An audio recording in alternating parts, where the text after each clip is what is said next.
So we're about ready. This is what it looks like. Yummy. You can smell the yeast too. It smells really good. I think it does at least. So now I just remembered that I forgot to put sugar in this, and I don't think it's too late. So we're gonna put a 1/4 cup sugar, and I have my little goose to help me out. And just a 1/4 cup, just to sweeten things up a bit and keep things interesting. There we go.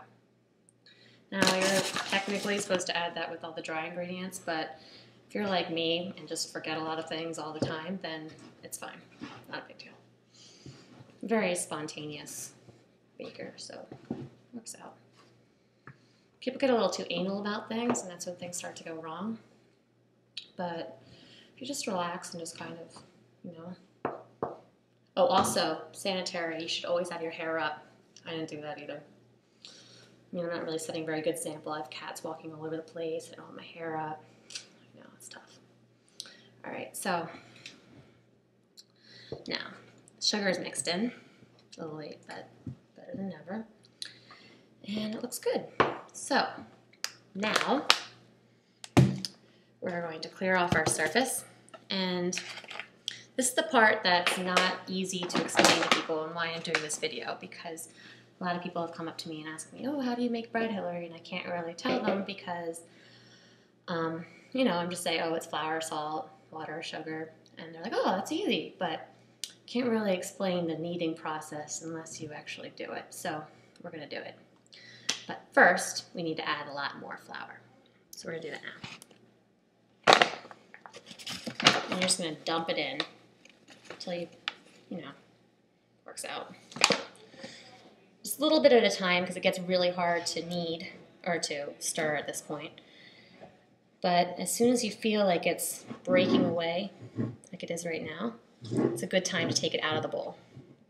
So that didn't take long at all because, or didn't take a lot of flour at all because I was stirring it while it was already pretty tough. But it's still really gooey, so maybe I can add a little more. And you'll see, if you're using a metal spoon right now, you'll really, I mean, if you have never used a wooden spoon, you wouldn't know, but it's a lot easier with a wooden spoon.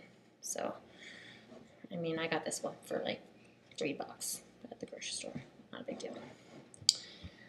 And the best part about bread is once you learn how to make it, it's very therapeutic.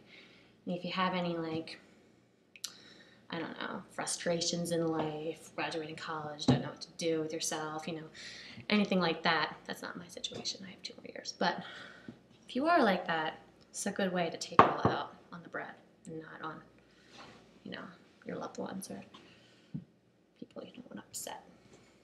Now, we are going to prep our surface, which I've already done, and that just involves scrubbing down your dirty countertop with, you know, some dish soap and a sponge.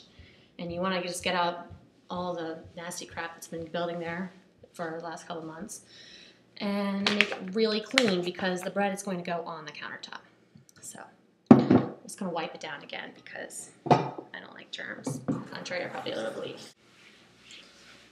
Scrub it down, make sure it's really, really clean.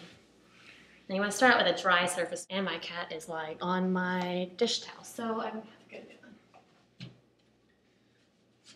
one. So dry it down. My cat's name is Shackleton, by the way. He's really cool.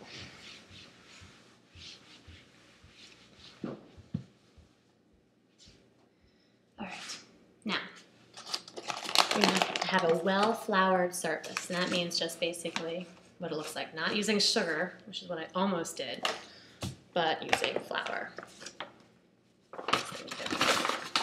Now I use King Arthur flour. No, it seems to work. So you flour it down, sprinkle it down. And the best way to do this is keep your hands floured at all times because it will get really sticky. And it gets difficult. So also you're gonna get really dirty in this process, like with flour, not real dirt, just flour dirt. And it's useful, I guess, just to know that. I mean, some people can wear aprons if you want, be special. So take your dough, and this dough is still really, really soft. But we're gonna try to flour up our hands here. Okay, you know what? Actually, I'm gonna add a lot more flour to this because it's still really soft.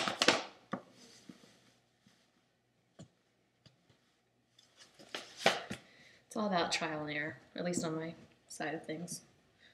Some people are just born experts, I guess. But so yeah, it sort of just breaks away, and you know it's good. I can't really know if you see that. There you go. All right. So can't be afraid to get dirty in this process because you will get dirty. So here's your little baby, and he's really gooey. It's a gooey baby. All right. You're gonna plop them down on the flour. It's a lot of flour. And you're just gonna knead them around. Just get in some more flour in there. I really should have put more flour in this, but we'll find out how this goes. Just have a lot of flour handy. It's a trick. Now, cover them up. You're gonna need, this is still start of the stirring process technically, but there's a certain way that's best to knead. And if you've ever taken like a ceramic class, you know that it's kind of the same way as you take bubbles out of clay. You kind of want to have your ball and you want to push down and around and over and fold it over. Push. It's very therapeutic. You just want to constantly be folding it, turning it, pushing it, folding it, turning it. When it starts getting sticky, you want to add more flour. Don't over flour though. If you feel like your bread's getting too dry, then it's a good time just to stop and just knead away. But if it's still sticking to the countertop like mine is, you want to keep on flouring it up. Now, just do what I'm doing. I'm going to do this for like 8 minutes, so I'm probably going to stop this video and start playing it again when I'm done kneading, because you don't want to watch me do that forever. One big thing I just forgot is I didn't preheat the oven, so I'm going to do that right now. So I'm going to be kneading this stuff for a while. Oh, preheat the oven to 350.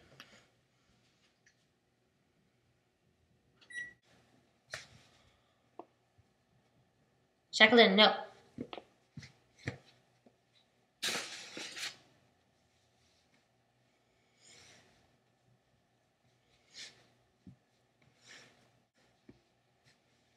It's okay that I forgot to preheat the oven because this baby is going to be sitting for about an hour after I'm done kneading. So it really doesn't matter that I just forgot. Anyway, you have a nice little guy here. He's still a little sticky, so I might need a little more. But you don't want to over flour, so watch out. I mean, you'll feel it. He'll feel like his own little entity, I guess. Like his own little ball of warm, moldable, I mean, not moldy. Thank God, not yet. So that's good. I mean, when it stops really sticking to you, but, you know, it gives a little bit, but not too much. You might want to give a tiny bit more. And then you're just going to let him sleep for a while because, you know, it's tough being dough, you know. It's a hard life. It needs some rest sometimes.